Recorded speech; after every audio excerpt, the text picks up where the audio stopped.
Hello, I am Rebecca Godfrey of CBRE Tourism and Leisure Group, and I'm here to introduce our fourth Rhubarb Collective Zoom chat. So the Rhubarb Collective is Chris Hughes of BC Hughes, Destination Development and Marketing, Amanda Jopling of GSM Project, Fran Hohal of CBRE Tourism and Leisure Group as well, Jill Vandal of the Tourism Company, and Shannon Guihan of the Travel Corporation.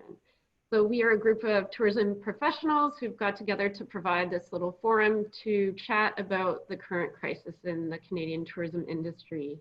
This is meant to be an open discussion, so please feel free to unmute yourselves when you have a question or a comment. We just would like you to kindly introduce yourself so we know who you are and what business you represent.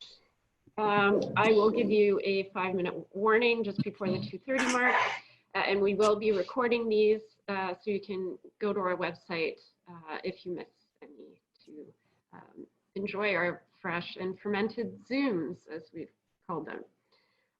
So moving into today's discussion, at a global scale, this week has really led to a bit of an awakening on a multitude of levels. We hope that this momentum continues. And taking it to heart on in terms of the tourism industry, as Shannon is going to lead us through today, we really see that this is a period where we rebuild, rethink some core values in the tourism industry and start to rebuild in different ways. So I'm going to pass it over to Shannon to get us started with today's discussion. Hi, everybody. From my home shed office that's been keeping me hidden from my kids, but as I've learned, it's not air conditioned, so we'll see how this goes. Thank you for joining us. I'm excited to lead a little bit of a discussion. I hope that I get some ideas out of the group. Frankly, I don't want to preach, so I have a couple questions. What I think is really interesting about the scenarios that we're in is that tourism, as we know, has never been faced before with such a rapid and complete cessation of activity. But what's interesting is that now we are not going to have the same kind of reopening. We're going to be faced with a slow, uneven reopening, possibly dotted with some back and forth, potentially worst case, further pauses or cessations, then it's really tough to navigate. But what's most notable to me is that we've never before been in an industry or been in such a position to reimagine the travel industry. So my job focuses on sustainability, and I oversee group sustainability for a global travel company that has 42 different brands. So trying to navigate the challenges that the travel and tourism has faced while in progress is really difficult. It's really difficult to pause. And so frankly, for me, it's a very difficult period, but it's also got some silver linings for the work that I do and the take that I have. So the way I see it is we're looking at a restart, and to many and to some, I think it's an opportunity to adjust some of our industry's what I'll call missteps. And I don't think we need to get into them. That's not what today is about. I read an article last week. Some of you may know Arnie Weissman is a travel journalist. And he wrote that, as I review my notes so I don't mess it up, the travel path we were on globally was profitable and though ultimately self-defeating. So that's worst case, but I do think that there's some elements to certain destinations where that rings true, not always to Canada. And you'll have to forgive me, though I grew up in the Canadian industry, now I'm dealing with multiple destinations. So while it's interesting to me, it's not always Canada specific. But what I would like today is a little bit of blue sky thinking. So I think that some of us have had time that we haven't usually been given when we're in between Zoom calls to consider some of the out of the box ideas. And I'm curious to discuss any of those that may relate to sustainability. It's not lost on me that survival and solvency are mission critical right now. I'm seeing massive attrition and changes and furloughs and pouring over org charts in our own organization. So I do appreciate that. And I always feel that when you work in sustainability, it's critical that you acknowledge that. People don't always recognize it. You know, but I think that the link between sustainability and resiliency has never been more critical than right now, given we might be faced with further pauses going forward. And I say might in an effort to be positive. So never before have we been in a position to consider things like yield per packs as a priority, which I think is really interesting. And it's critically associated in this case with solvency, profitability, and a matter of how to address sort of new, potentially interim, we're really not sure, social distancing measures. So if you look at overcrowding in certain destinations, not always do we experience that here, but when you're now looking at yield per packs, this is a really clever solution to address overcrowding and profitability at the same time. And I think, and this bodes really well for Canada, is that destinations who will win at this potential new game, where travelers are hopefully more conscious and the experience is more appreciated because it's going to be hard fought for when we next have it, that being the travel experience. And those destinations who offer really strong natural environments, I maintain they're going to do quite well. If you look at the outbound Asian market, that was always priority for them, priority number one as a gross generalization largely. And now I think that that's hit home a little bit. So again, what I'm curious to discuss today is not the fact that as an industry we're not perfect and not to get caught up in the various challenges that face us, but I'm really keen to hear and to talk about any of the ideas that your agencies or organizations or companies are anticipating with when it goes back to return to normal. And I think that, you know, you've got multiple phases. We've discussed this. Certainly we have the interim survival phases, but I do think that you can leverage some of those internal survival phases, social distancing, yield per packs, for example, to longer term sustainability strategies and measures. And I think that for me is really fascinating for our industry and a really wonderful opportunity. I mean, when you think about it, one thing that's always really struck me in our industry, automobiles, fans, everything has quality control. But travel and tourism, we don't have quality control. We've all, as an industry, agreed that a great place to live is a great place to visit. So why have the two always been rather separate when we look at them from sort of a structural and commercial perspective? I've always been perplexed by that. So I think now is an opportunity to take a look at it differently. So I know that some members of the Rhubarb Collective, thank you, have spotted some really interesting examples of destinations sustainability taking center stage. I have a few as well, but before I get to that, because we're aiming to try and bring the industry together through these discussions, I'd really like to know from anybody that's joined us today, first off, has the topic of sustainability gotten any airtime during these past few, I don't know, have weeks turned to months already? Probably. But is the discussion of sustainability happening? Is it ongoing? Do I have to unmute everybody, Bex? No. No, you can do that individually. I have to say that I don't think the discussion is at the forefront right now on the sustainability question. I think it's all about survival, liquidity, how to survive from an operating standpoint and so on. So I don't think we've adequately addressed it yet, not to say that it isn't going to come down the pipe and should, but the discussions I'm hearing now don't seem to address it. I don't know if anybody else would agree or disagree, but that's what I'm hearing. Yeah, I agree with you, Fran. It's no time for that discussion. I mean, we are reviewing everything. This has given us a, this pause because since we're shut, we are reviewing all of our contracts and all of the pricing and the way we do some things. But it's such a small team here doing that. It's more looking at, you're right, how do we reduce costs immediately so we can survive and reopen successfully. So it's not a lot of planning going in place and long-term planning. It's short-term planning of what's going to happen tomorrow and the next day. If I can just chime in here, I agree too. I think a lot of it's been hard to find Canadian examples at any rate. I don't know from other destinations. Just listening to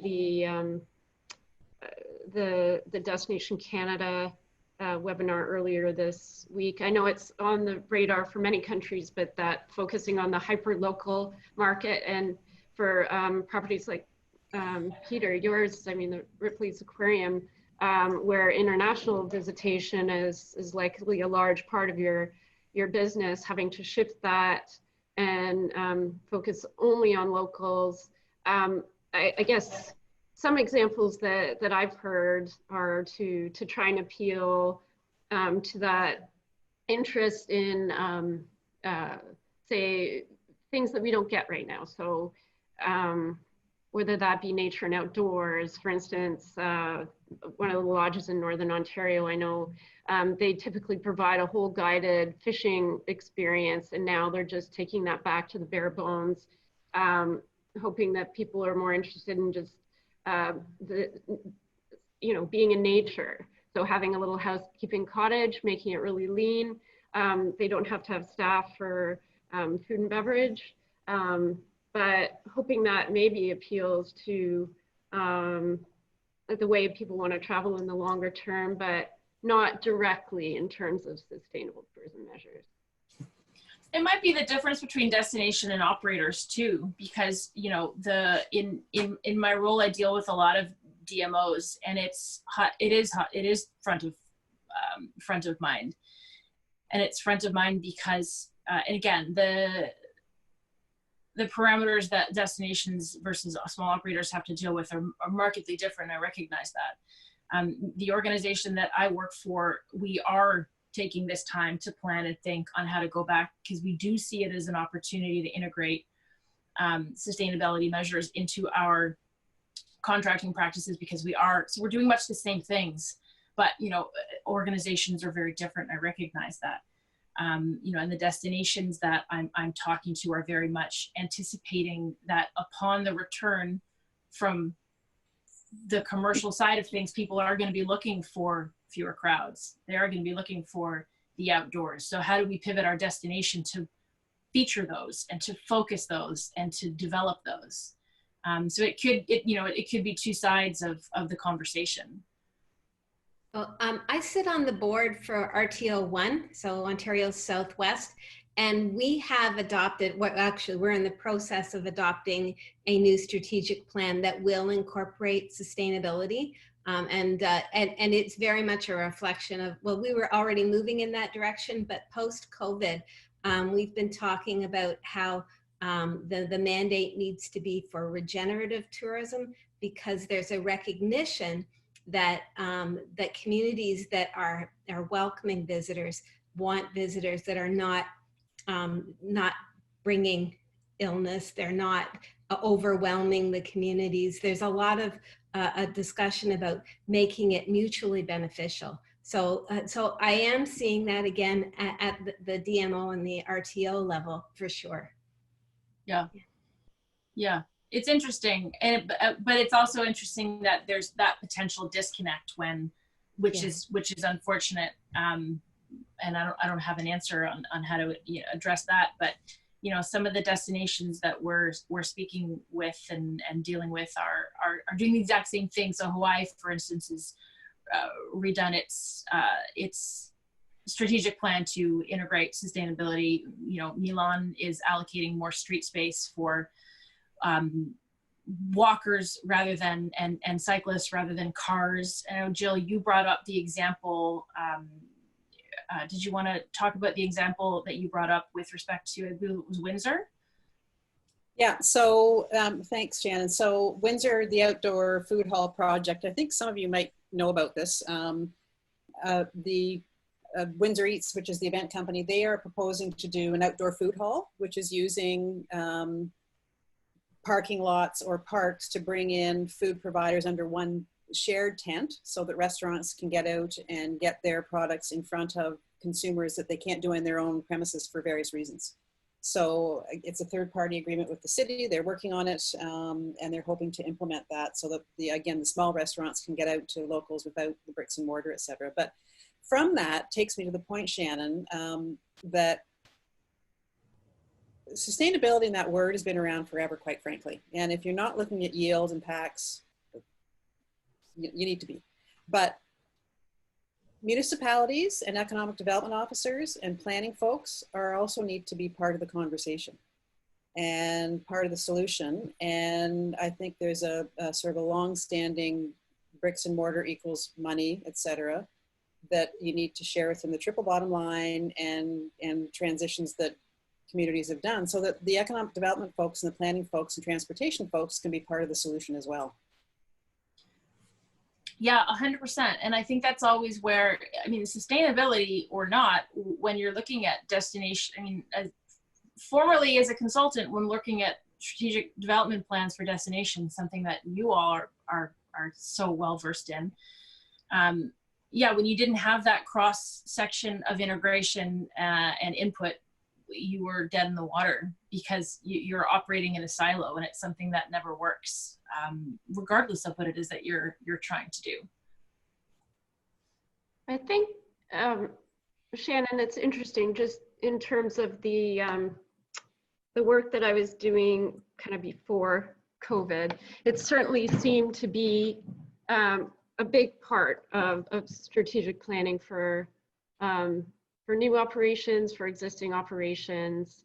You know, I'd be interested to hear, I guess, from those on the call, how that works now. I mean, you've been putting things into place. Are they in place? Are they out of date now? Sorry, Peter, to call you out again, but just curious on that note. I know, as you said, current situation kind of takes precedent, but would be interested to hear just in terms of the measures you'd already put in place or we're starting to put in place.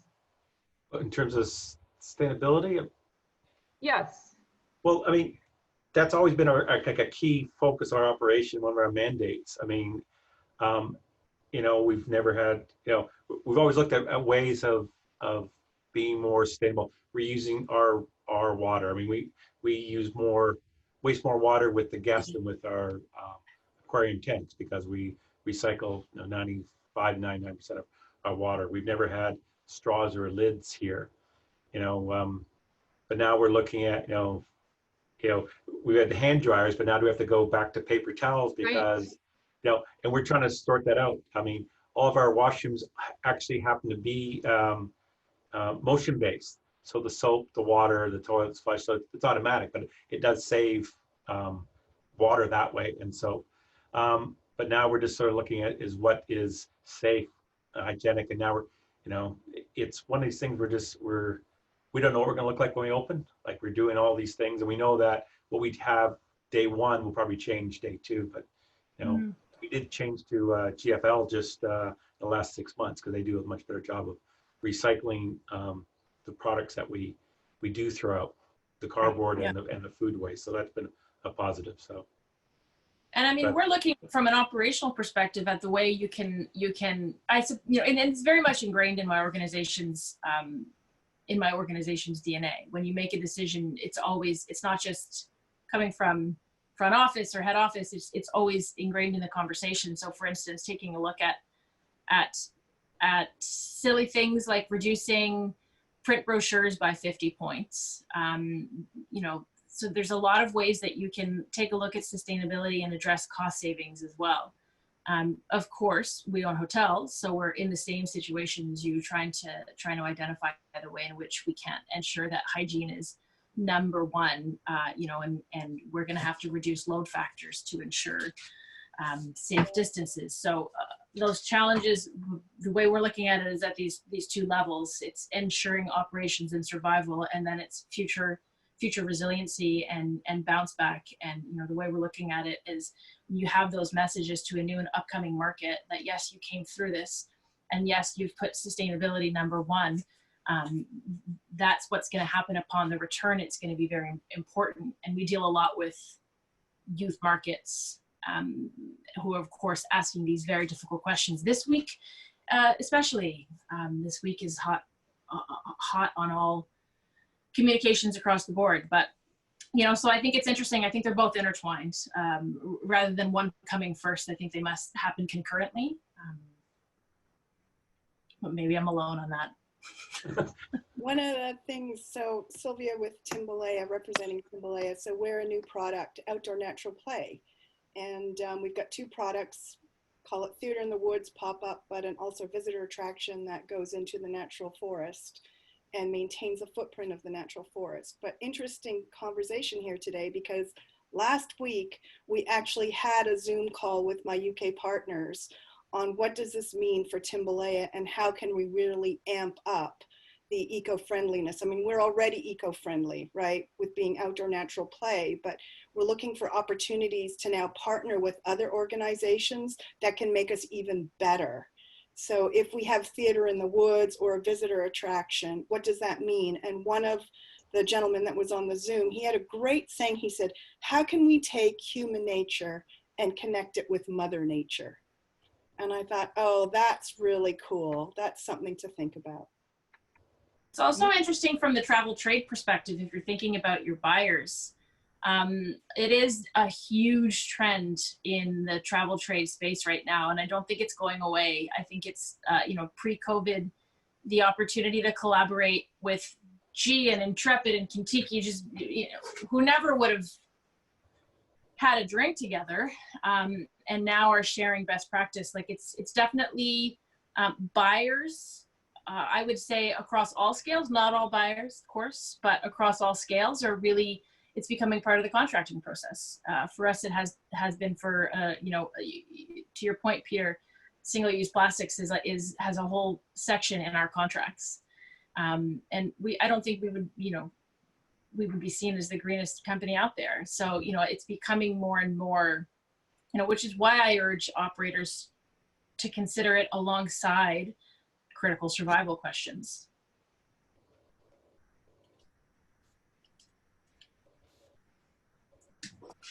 Well, I agree there's more sharing of information and there's more dialogue between competitors. And people keep referring back to SARS, and that sort of changed Toronto during SARS, where pre-SARS, like hotels, attractions, and restaurants didn't work together at all, and tour operators, and then they started to after SARS. I wasn't around for SARS, but that's what I've heard, and it's kind of happening again so it's sharing information, which is sharing best practices, which does lead to some benefits down the way. Yeah. Yeah, it's long-term thinking, and I recognize that there's the current battle, and we're having it too. Next 6 months versus next 36 months, and there's sort of two warring components that we're trying to keep not warring, keep going at the same time, and it's a real challenge. I don't know if you've heard about New Zealand's Back to Life Regenerative Tourism Initiative. Yeah. So they've got a program where it's being licensed through to the DMOs and RTOs, that it's basically how to do tourism and bring the natural back to life, and to use Aileen's. So the regenerative tourism is a different piece than sustainable tourism, but they're taking it to the planning level now, so that as things move forward long term, the tools are in place. Mm-hmm. Mm-hmm. Yeah, and I would say they're complementary. One is a function of the other, certainly. And it's to the point that destinations have got this front and center for the long term. I just want to say, oh, sorry. No, go ahead. Yeah, I just want to say that with regards to sustainability in Ontario, there's a really serious bubble that's, or emerging with visitors moving out of urban centers into Peters Point. We saw it during SARS, where I think the regions outside, within an hour, 1 or 2 hours outside of the GTA, it's going to go crazy again as places start to open up. I'm sitting in one of those places now with regards to Sauble Beach, where they're terrified. They have authority to open the beach, but they're afraid to open the beach. And all of the businesses are freaking out because the municipality won't open the beach. So that's, you know, in terms of sustainability, the residents here are terrified of both importing, you know, the issue at hand into their communities, but also the volume of people. And people are actually afraid that they're not going to be able to handle the volume, similar to what happened in SARS once each of these orders get lifted and things start to loosen up. So there's this tremendous amount of tension up here right now. And I'm suspecting it's within that 1 to 2 hour bubble all the way around, you know, with the exception of Lake Ontario, around the GTA, that people need to be having that sustainability discussion, because when the floodgates open, they're not going to be prepared, and the municipalities aren't having the discussions, and they're just saying no at this point. They're just saying keep it closed, do not come. But that's the tension again in the business community is just almost at the breaking point where people are getting really frustrated. So it's going to be an interesting show to watch. Well, and it's interesting to your point, because where you normally see crowding in other countries, you know, it's not Canada that hits except Banff, of course, who has quite a lot of those challenges. But you don't necessarily see it in Ontario, and you're quite right. I think you likely are going to in the next 6 months. Sorry, Shannon. I just wanted to call out, we have just a few minutes left, but thinking about that, a really big opportunity I would see for Canada in general, in terms of how we're viewed by the rest of the world as being this large, green, open space for the most part, right? With some pretty excellent urban experiences too. So, you know, what can we do as a destination to keep it that way? And you're right. I think this is the opportunity for governments, for any organization that's involved in this, to think about how others see us and how we can keep that image up. That's critical, yeah. That's the problem that happened in Iceland, where they're still selling you the same wide open spaces, but now you're crowded with 10 other coaches. And yeah, if that happens to Canada, the decline that you're seeing in Iceland now, it's a real scary case study. When wide open spaces is largely your global USP at very minimum. People think Mounties and mountains, and they don't want to be wrong when they get here.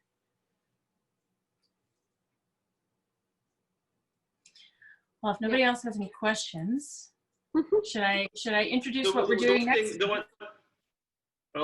the one thing I just wanted to say to finish up was, the one thing I love is what some countries are doing is with those visitor contracts. So in putting it right out there, right out front, how we expect you to act when you come into our home.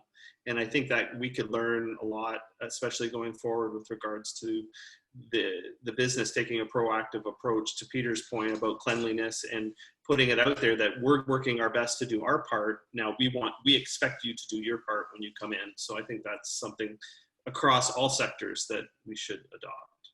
Yeah. Yeah. Good messaging. That's true. Well, next week on that, nice segue, Visitor Touchpoints 2.0. Did you see that coming, Chris? No? Jill Vandal is going to be talking about whether or not you're a community, attraction, lodge owner, or park, the fact that Visitor Touchpoints have an entirely new meaning. So she'll take a look at fresh considerations and inspiration to move beyond what could be seen as sterile health and safety measures to a more customized and human visitor journey. So join us. Do we need gloves for next week then? We need gloves. Are we talking toilets? No. All right. No toilets. Thanks, everyone. Maybe. All Okay, right. wonderful. Thank you. Okay. Thank Thanks you. for joining. Thank you. Thank you. Yep.